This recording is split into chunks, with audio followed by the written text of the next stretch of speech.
Welcome to This Late Hour, a look at the world through the lens of Scripture. I'm your host, Kasey Knowlton. Well, welcome back to the podcast, everyone. Today we welcome back Andrew Jones of Discovered Media back to the show in order to follow up on the work being done on the Drogue site in Turkey, which is believed by many to be the buried remains of Noahs Ark. Today he will give a short update on some of the work that's been done, and we'll have a follow-up on some of the recent pushback concerning the site's authenticity, as well as just some follow-up questions from our last interview. If you haven't heard the first two parts of my interview with Andrew Jones from Season 1 regarding Noahs Ark, I'd recommend going back and finding those entitled Noahs Ark Found with Andrew Jones. Following this week's episode, be looking for another discussion I had with Andrew Jones coming on the 24th of this month regarding the location of what many believe to be the real Mount Sinai. Without further ado, let's welcome back Andrew Jones and dive right into the interview.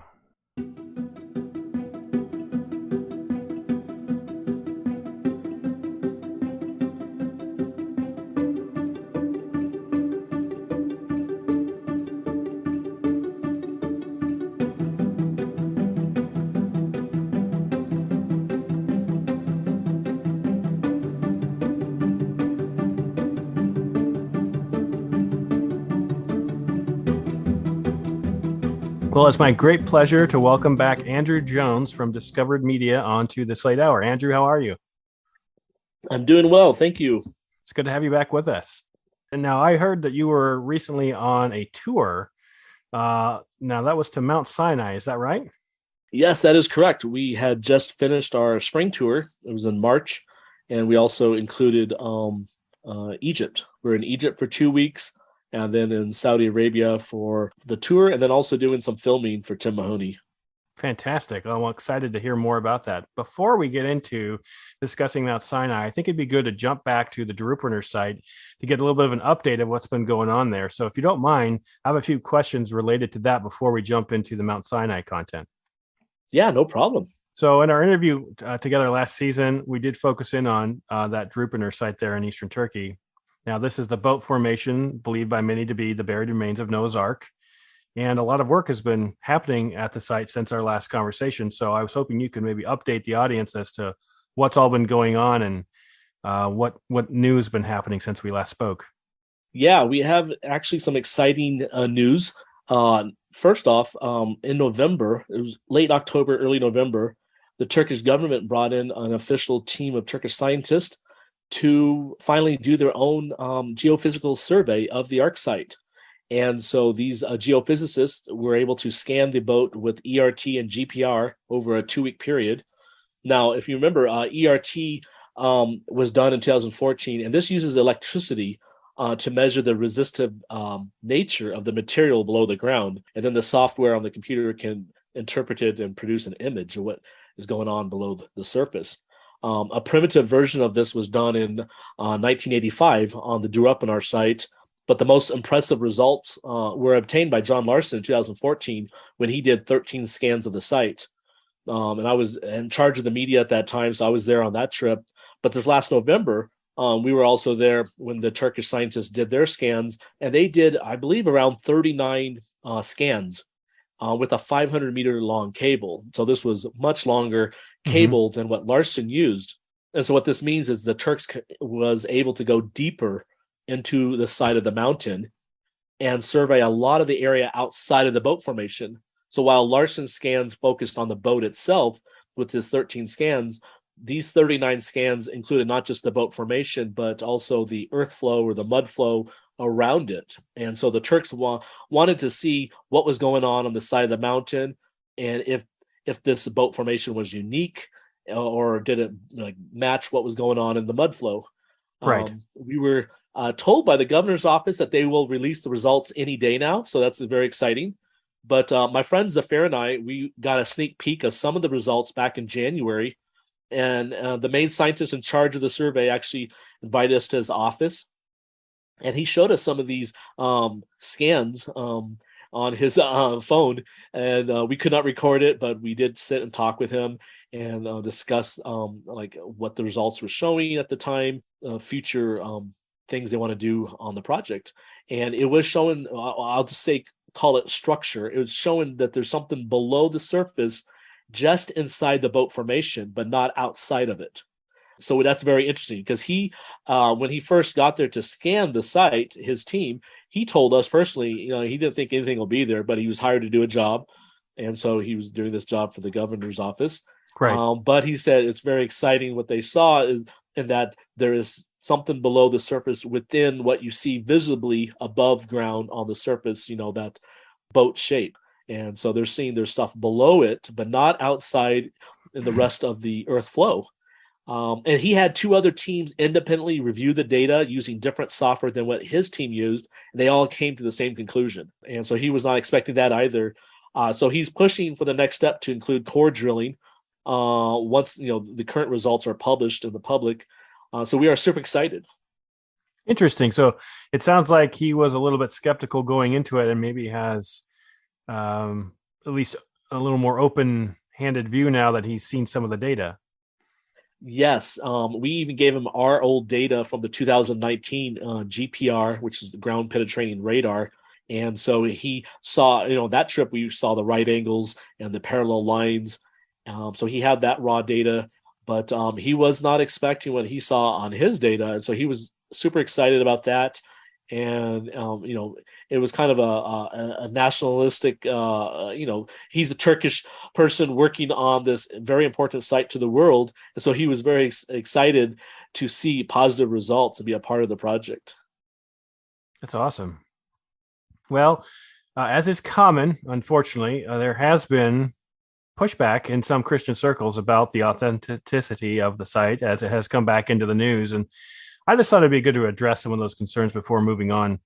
And Sure. one of the remarks I've heard is that the formation is too long to be the Ark of Noah. Now, we've talked about this on last season. Has there ever been any disagreement about the specific length of the formation, or any doubt that it measures to that 515 feet, 300 Egyptian cubit length? Yeah, so that's kind of strange. Someone would say that because it's always been the same length since they first discovered it in 1959. So while the mud flow around it has changed, the boat formation has not. It has not lengthened or changed shape and became a rectangle or a triangle or disappeared. It's still sitting there as the mud around it moves and changes over time. So there's structure. There's something in there that's holding it together, and it is exactly 515 feet long. We, in fact, measured it, not using lasers. We did lasers John Larson did lasers in 2014 and got 515 feet long. We used LiDAR to produce a 3D point cloud model of the whole site, which you can bring in your software on a computer and then measure on the computer the whole length of the boat from all these. We took 500 million laser points on 2019 trip, and that with the LiDAR. And so that produced this 3D model. And in the model, you can measure it. And it's 515 feet long. Last summer, we had a tour group here with some Americans, and one of them was a Texan. And he wanted to personally measure Noah's Ark to see if it was 515 feet long. And so he brought an old-fashioned tape measure. And we videoed that. And he measured it from the top, the pointed end, all the way down to the lower north end, the rounded end. And we put that video, the raw footage, up on our YouTube channel, and it was exactly 515 feet long. So there's no change in the length of the object. I guess some people might say, well, when the Bible says it's 300 cubits long, that does not equal 515 feet. Because there are some who believe that Moses would have used like the shorter Hebrew cubit, which I believe is 17 or 18 inches versus the longer Royal Egyptian cubit. So that's maybe where they might say, give that feedback. But in regards to the boat itself, it is exactly 300 Royal Egyptian cubits. Well, secondly, I should say, another response I've seen is that the formation is just like others. We've talked about this before, spotted up on Mount Ararat. Now, you touched on it last season. But just to give you another opportunity to respond to this. It seems like it just keeps coming up. Is there anything new to add to this criticism on people who say, oh, this is just another one of these similar like shapes that we've seen on Mount Ararat? Well, again, I would just say this. In the 1950s and early 60s, when the Turkish military were flying their airplanes over this region, photographing it for their mapping purposes, they only saw one formation that looked like a boat. That was this site. That hit the news in early September 1959. And then in October of that year, the photograph from the military was published, and that made the headlines around the world. And then June of the next year, in 1960, there was an American-Turkish expedition that visited the site, took photographs of it from the ground. And that hit in July and September. Life in Hyatt magazines in America and Turkey, the ground photographs. But then in 1961, Turkish photographer Ara Güler photographed the site in the region with a low-flying plane, and his detailed aerial images were then released to the press. And in all of this documentation, everyone has only seen one boat object. They did not find a fleet of Noahs Arks when the military was looking at over their photographs, like on Ararat or nearby. I know some people say, well, the mud flow has similar boat-shaped objects above it or beside it. There is not. Whoever has said that has never been out here, or they're looking at blurry satellite images or something, because when you're here, there's only one boat object, and that's this exact same object that the scientists and the explorers back in 1960 and 1959 saw in the satellite and the high-altitude airplane images. There was not another object that got their attention, only this one. Yes, that's interesting because, when I've heard this criticism come up, they'll point to an old photo and circle some of those shapes on the side of Mount Ararat. But yet there's been all these people out over the years to look at this one object. I've never seen anyone go up to one of these other supposed shapes on the Mount Ararat, and other than from an old picture circling these things, that's the only time I've ever seen them. So I don't even know where they're getting it from. It's very kind of strange. I know the photograph you're talking about, and it's like a side view of the mountain, like from a way far away. Mm-hmm. And so it looks like shadows or something on the side of the mountain. But, this is a site you can walk on, you can measure, tourists can measure it. We have scientists investigating it. And so, yeah, we can physically say, like, we measured it, and physically it is 300 Royal Egyptian cubits, and it is a boat shape. The other sites, let's see them. Let's go check them out. If they say there's a 300 cubit long boat on the side of the volcano, let's go find out, what's going on there. But so far, we've never seen a site that you can walk up and look at and investigate. It's always been these satellite images or blurry photographs they claim that looks like boat shapes. Maybe it's a UFO. Yeah, ancient aliens. Yeah, I couldn't help myself. All right, well, so with all the new data coming out related to the Drupner site, like you just mentioned a bunch of it from the Turkish team, and even John Larson's 3D scans, which one of the things I found so breathtaking, which you really see that whole shape continuing under the ground. Why do you think some Christian ministries continue to deny even the possibility of the site's authenticity? Well, that's a good question. I really don't know why people are against it. Maybe because they've been against the site for so long, or they have not personally seen the new data, or they just want to ignore the new data. I don't know. But I do know, though, that honest, truth-seeking people, whether they're Christians, Jews, Muslims, or atheists, or whatever, are interested and are willing to take a look at the site. And so every day we do have people from around the world during the summer seasons when there's tourists out here come and look at the site. And I've met many people from all over the world come there when I'm at the site myself, because I live nearby.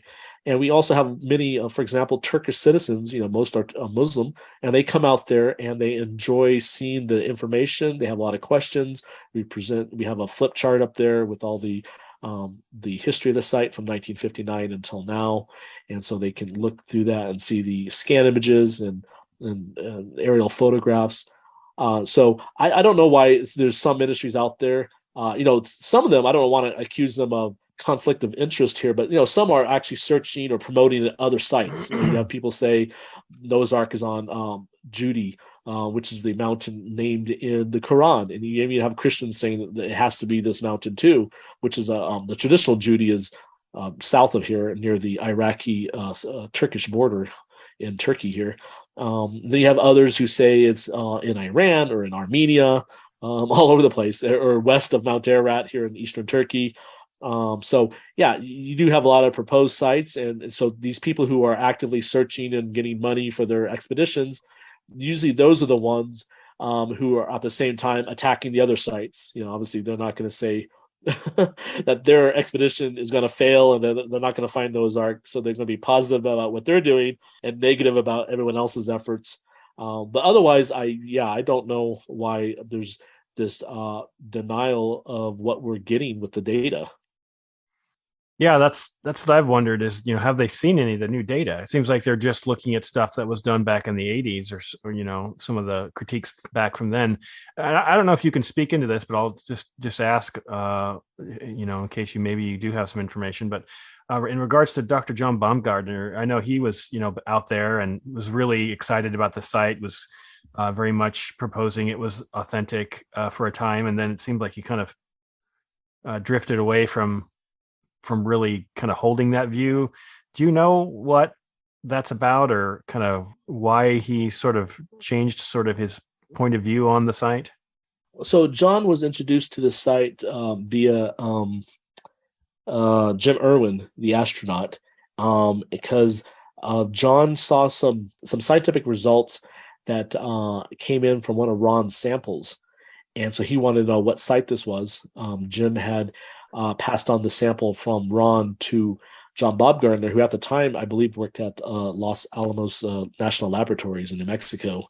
And so Jim invited John to come out and meet Ron Wyatt. And so that's when they started working on the site, I believe in 84 or 85. But it was very brief. Him and David Fazold and Ron only briefly worked as a team. Then everyone kind of went their separate ways.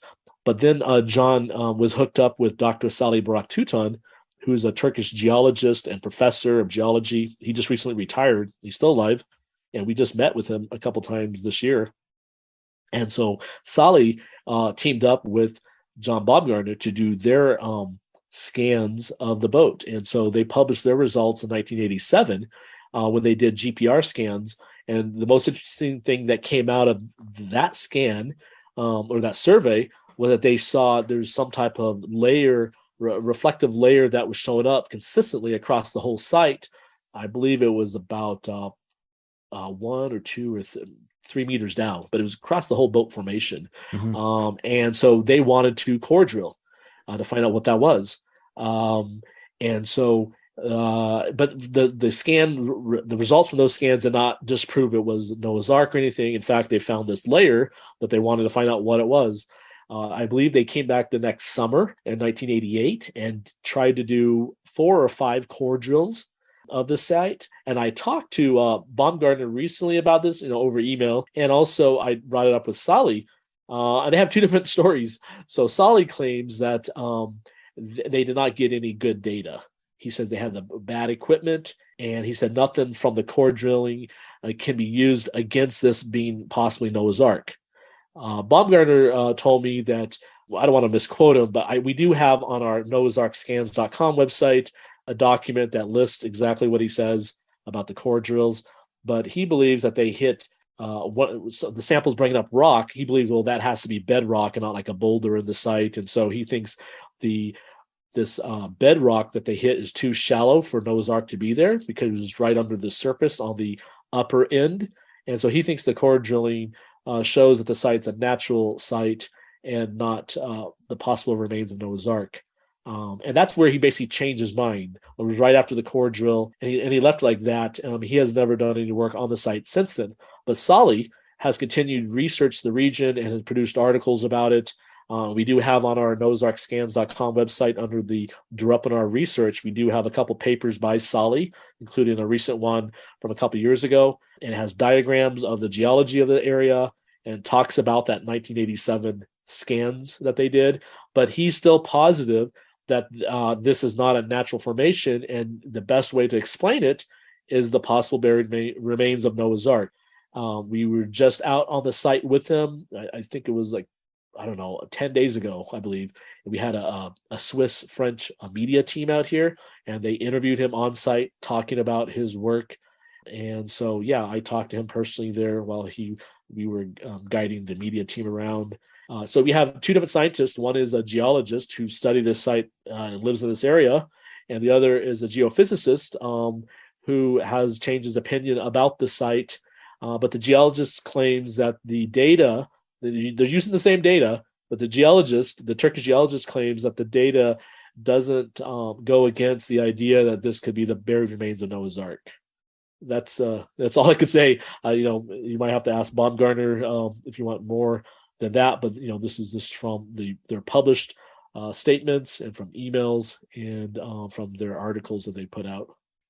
Well, last time we spoke briefly about the Drogue Stones, along with some possible remains of Noah's home. I was wondering if there were any other interesting elements in the surrounding area that lead credence to its historicity being linked to Noah and the Ark. Well, the anchor or Drogue Stones are a mysterious set of stones, and the reason why I say that, so number one, there's been about 26 found so far. Now, some of them have been destroyed or buried under one of the roads they're building out there. But the reason I say it's a mystery is because, number one, they are basalt. Now, basalt is a volcanic rock, and so we are in a volcanic region, this whole area of eastern Turkey, especially the tallest mountain in Turkey is right beside us, which is Mount Ararat, and it's a stratovolcano. And so, obviously, volcanoes produce basalt rock. Now, some of these stones have 8 crosses on them that can represent the 8 people that were on the Ark. And the locals who were there when Ron first went into the area in the late 1970s, they told him that this region was called the Valley or Village of 8. And so this is where you find most of these 26 stones, is in the actual village or in the surrounding hills and the fields around the village. Now, there's a large spring in this region, just right outside the village, probably one of the largest here. And it's a very important archaeological site due to all the different cultures that have lived there, probably, again, due to the water. And so on the old maps of this area of eastern Turkey, you see like the town of Bayezid, which is today Doğu Bayezid, where I live. And then nearby, you see this one village listed of Arzap. And so this village was very important to be included on the map while no other village was listed. So you can see why Noah could possibly at some point in his life live there because of the water there, and it's just a very beautiful valley. Now, are the stones part of the Noah's Ark story?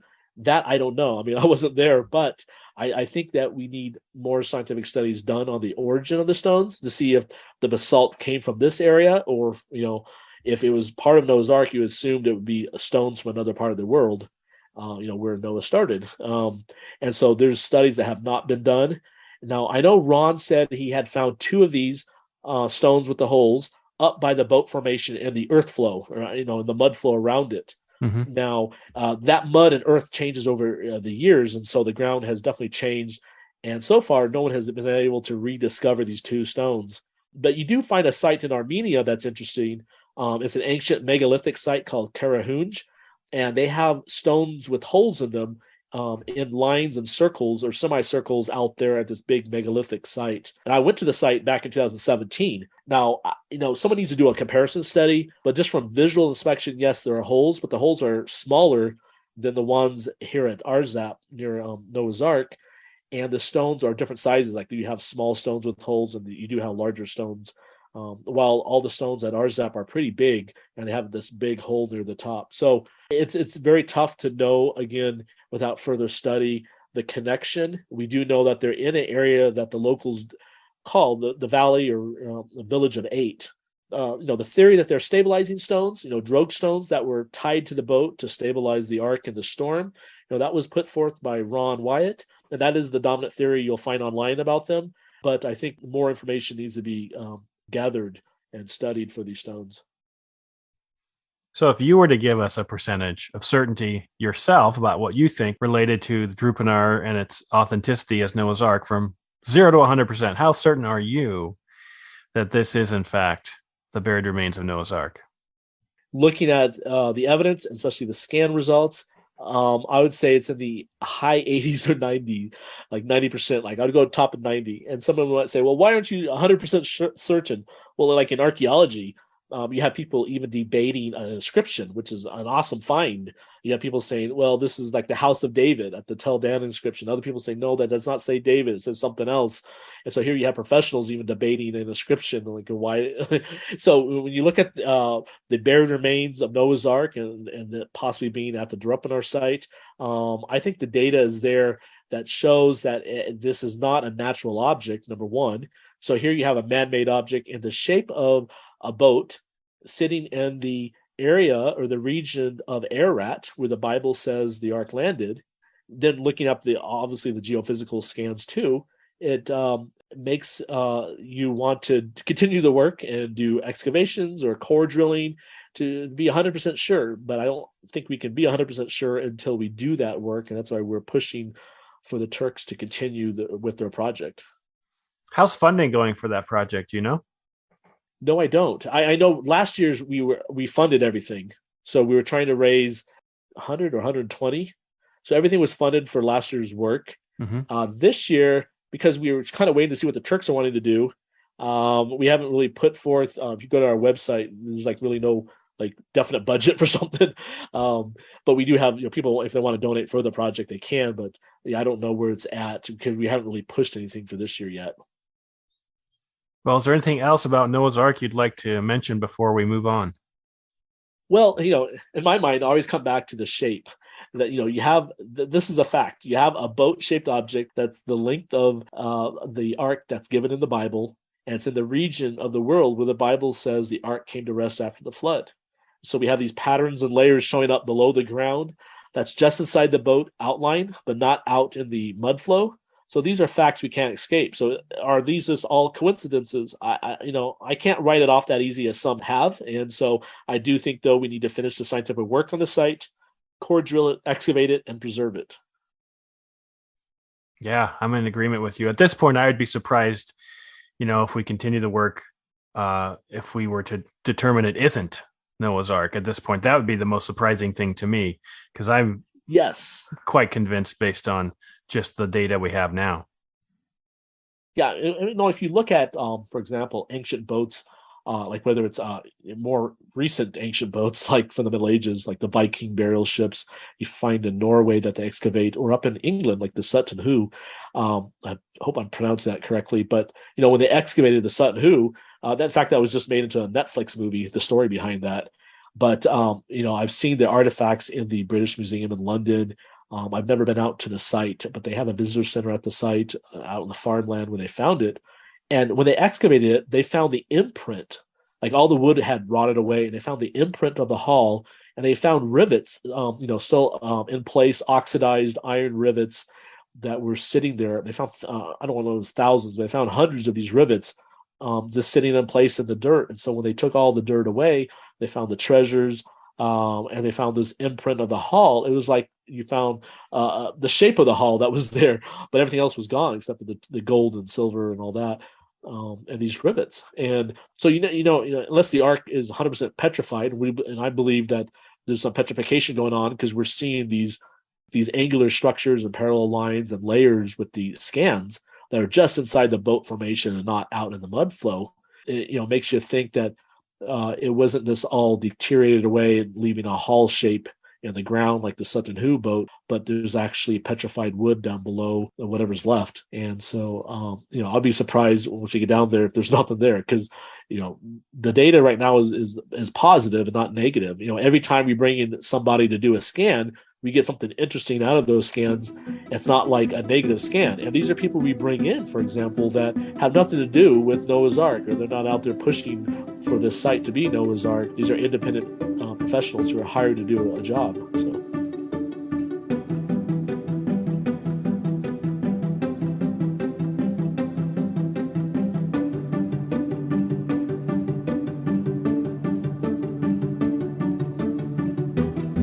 Well, I hope you enjoyed my conversation with Andrew Jones today regarding the Droupner site there in Turkey, or as many believe, the buried remains of Noah's Ark. Don't forget, you can find out more about the site at noahsarkscans.com, Also, come back in 2 weeks when I will continue my discussion with Andrew concerning another treasure of the faith, the real Mount Sinai.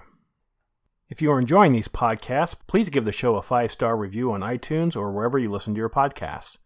If you'd like to support the show, please follow the link in the show description, where for $5 a month you can get monthly long-form bonus episodes.